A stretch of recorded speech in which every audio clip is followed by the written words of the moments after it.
leitura crítica de uma obra serve para você ter uma visão técnica daquela narrativa que você criou. Eu aposto que você já se perguntou, depois de escrever uma história, se tecnicamente aquela história estava boa. O leitor crítico pode fazer isso, ele vai te apontar os pontos a melhorar daquela história e também os pontos fortes da sua escrita. Oi, eu sou a Nath e nesse vídeo aqui eu vou falar quais são os problemas mais frequentes nas leituras críticas que eu faço, para que você possa ficar de olho deles nas suas próximas escritas. Seja bem-vindo ao Que Tal um Café?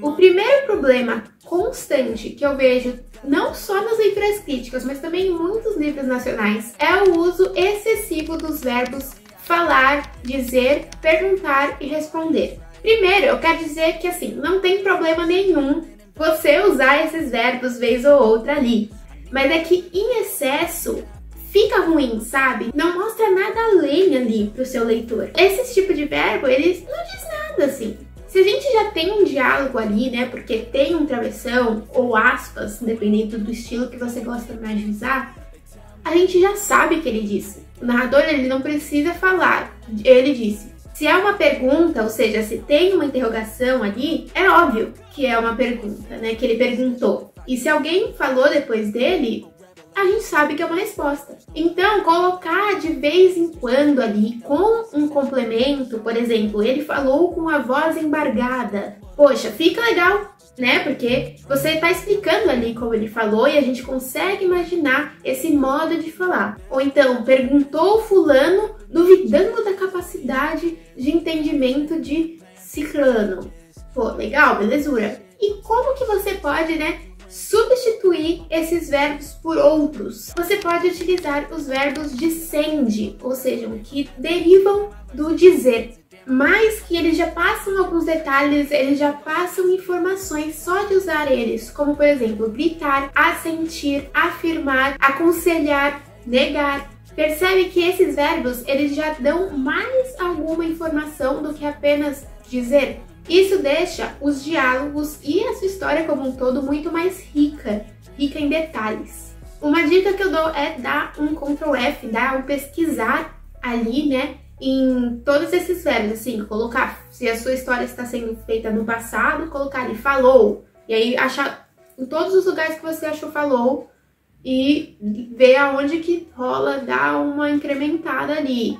O de dizer também, né? Procurar todos os disse e ver aonde que pode mudar. Você vai ver que quando você reler, né? Fazer essa releitura, essa revisão da sua história, tudo vai ficar muito mais completo ali para você e para o seu leitor. O segundo problema que eu mais encontro, que também tem a ver com diálogos, é o diálogo expositivo. O John Kirby, ele escreveu no seu livro The Anatomy of the Story, que infelizmente não tem, né, uma versão em português, mas eu vou deixar aqui na descrição a versão em inglês para quem quiser conhecer. Ele escreveu assim: diálogo não é uma conversa real, é uma linguagem extremamente seletiva que soa como se pudesse ser real. Ou seja, você tem que escolher as palavras certas ali do diálogo para que ele soe real, para que pareça um diálogo verdadeiro, mesmo não sendo, mesmo você colocando ali as informações que você quer colocar. Se eu escrever um diálogo assim: oi, tudo bem? Ontem eu vi um homem alto e bonito, por volta dos 40 anos, tinha o cabelo castanho e suas bochechas estavam rosadas pelo contato constante com o sol. Isso não é um diálogo real. Você não vai chegar para ninguém e falar desse jeito com a pessoa. Vamos falar a verdade. E eu sei que é muito difícil que as pessoas conheçam todas as informações que você quer passar sem verbalizar elas ali, né, de algum modo, principalmente nos personagens. Mas para isso existe o narrador, para trazer essas informações de forma lenta e gradual. E não os personagens, né? Tem que lembrar que o personagem, ele é um personagem, ele não vai saber de tudo da história, ele não vai contar tudo pra todo mundo, a não ser, é claro, que seja um personagem narrador, né, um narrador-personagem, mas mesmo nesse caso, ele não vai contar ali nos diálogos, ele vai contar durante a narração, né? O diálogo, a conversa, é sempre uma interação de um personagem com o outro. Tem diversas formas de você trazer as informações que você quer passar sem ter a necessidade de colocar ela em um diálogo. E isso se conecta diretamente com o terceiro problema que eu mais encontro em leituras críticas, que são os infodumps. Inclusive, eu já fiz um vídeo aqui falando só deles, né? Um vídeo especial deles, porque realmente está muito grave e cada vez mais eu encontro isso. Tanto em obras que eu faço leitura crítica, quanto em outras obras, sejam nacionais, sejam internacionais. Colocar todas as informações que você quer em um curto espaço, né? Em um parágrafo só ou algo assim, vai tornar aquilo ali um infodump. E com certeza vai atiçar a vontade do leitor de pular aquele parágrafo. Esse vídeo aqui, por exemplo, ele é um vídeo informativo, né? Então eu tô colocando muita informação, muito rápido, tudo juntinho aqui pra você. Mas se você tá escrevendo uma história de ficção, essas informações que você colocaria tudo juntinho num lugar só, ela tem que estar ali dissolvida pela história. Porque imagina, você coloca tudo ali juntinho, o leitor percebe que aquele parágrafo só tem, sei lá, descrição assim, jogada, ele pula e aí você, consequentemente, não passou informação nenhuma. Expor todas as informações, todos os detalhes de um personagem ou de um universo, né, em poucas linhas, em poucos parágrafos, tudo juntinho, pode ser muito prejudicial para sua história. Porque daqui a pouco, daqui a alguns minutos, daqui a algumas páginas, ninguém vai lembrar daquilo que acabou de ler. A gente tem que lembrar que quando a gente está escrevendo e quando as pessoas leem o que a gente escreveu, a gente está construindo imagens na mente da pessoa. E quando essas imagens elas são construídas assim, gradualmente, aos poucos, né, com poucos detalhes ali, no meio de uma história, elas são fixadas na memória. Olha só esse parágrafo. Olivia tinha 19 anos, pele negra, cabelos castanhos e olhos pretos como a noite. Seu corpo é gordo e ela sofreu bullying por causa disso. Gostava de usar roupas mais largas e escuras, que disfarçavam o seu tipo de corpo e não chamavam a atenção, já que era tímida. Eu dei um monte de informação aqui sobre a Olivia, em um parágrafo só. Joguei tudo aí na cara de vocês. Percebe que é tanta informação que se torna cansativo?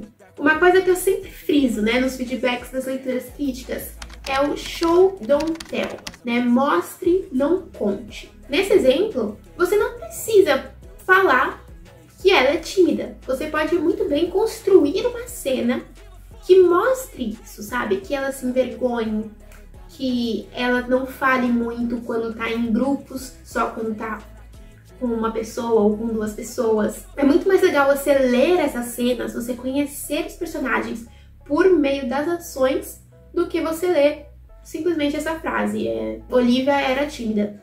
Antes de falar dos dois últimos problemas mais comuns que eu encontro nas leituras críticas, eu quero convidar você que ainda não é inscrito aqui no Que Tal um Café a se inscrever aqui no canal e compartilhar esse vídeo com quem você acha que vai ajudar essas dicas aqui de escrita.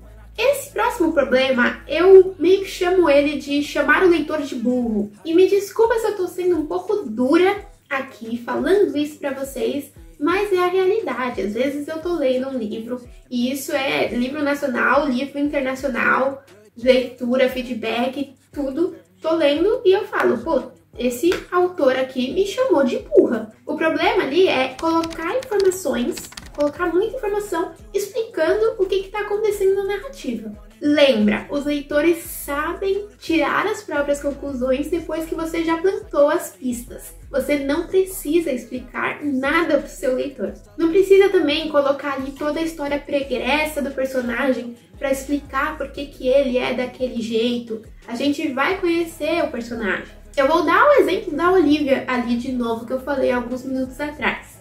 Vou criar aqui uma história, né?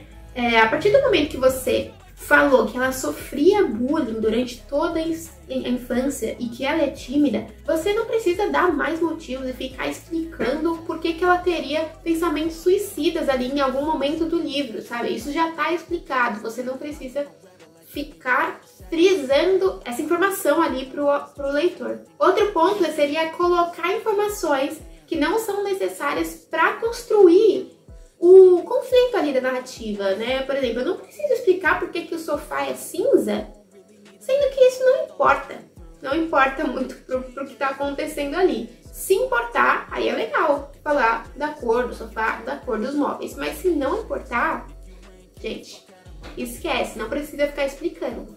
Lembra, o leitor não é burro, ele é uma pessoa como você. Eu sei que você, como autor, quer que ele pegue todas as informações ali que você tá querendo passar.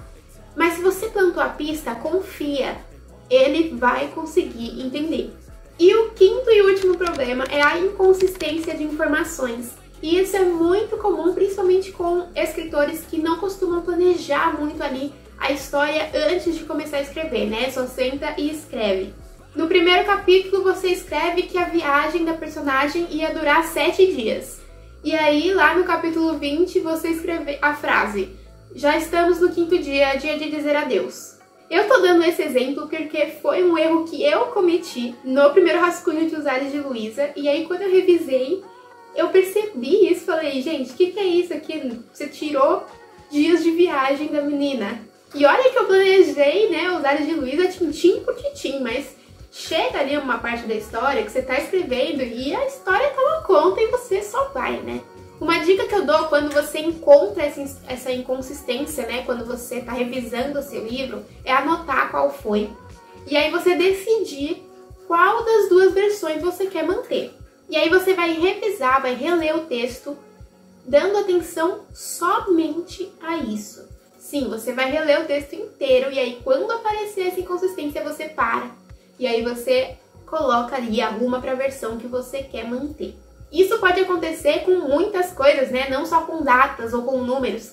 Mas, por exemplo, você começa uma história e você deixa claro que o personagem é ateu. Mas aí, quando ele entra numa igreja para fazer alguma coisa, ele faz o sinal da cruz.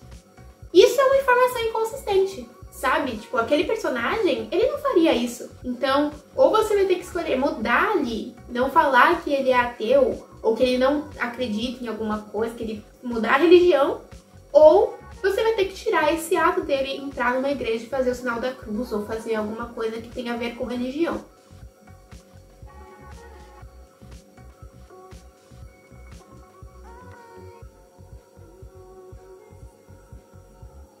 Uma coisa que eu friso muito com leitura crítica, e eu falo isso toda vez que um novo autor ou uma nova autora vai fechar esse serviço comigo, é que o que o leitor crítico fala não é lei.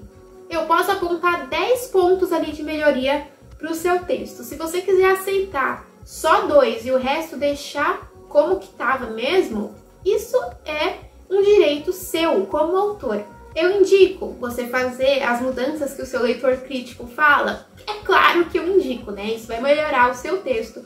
Mas se você não quiser fazer, é isso aí, não faz.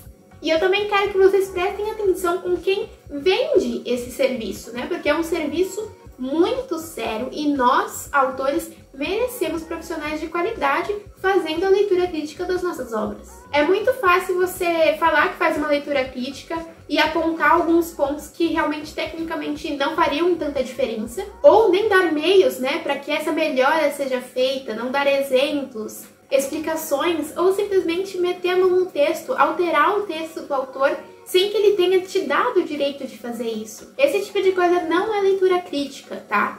Eu acho que o mais importante, depois de você receber o feedback de uma leitura crítica, é o autor aprender com aquilo, né?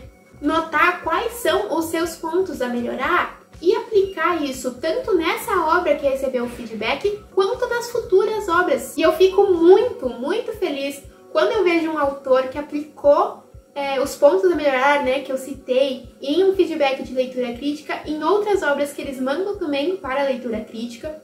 E as obras estão ali, redondas, sabe? Um ponto que eu pus para melhorar na obra anterior não tá presente ali novamente, porque eu vi que aprendeu, né? Ele cresceu. Ver esse desenvolvimento me deixa muito feliz, é um crescimento. E isso a leitura crítica pode te passar, a leitura crítica de um bom profissional.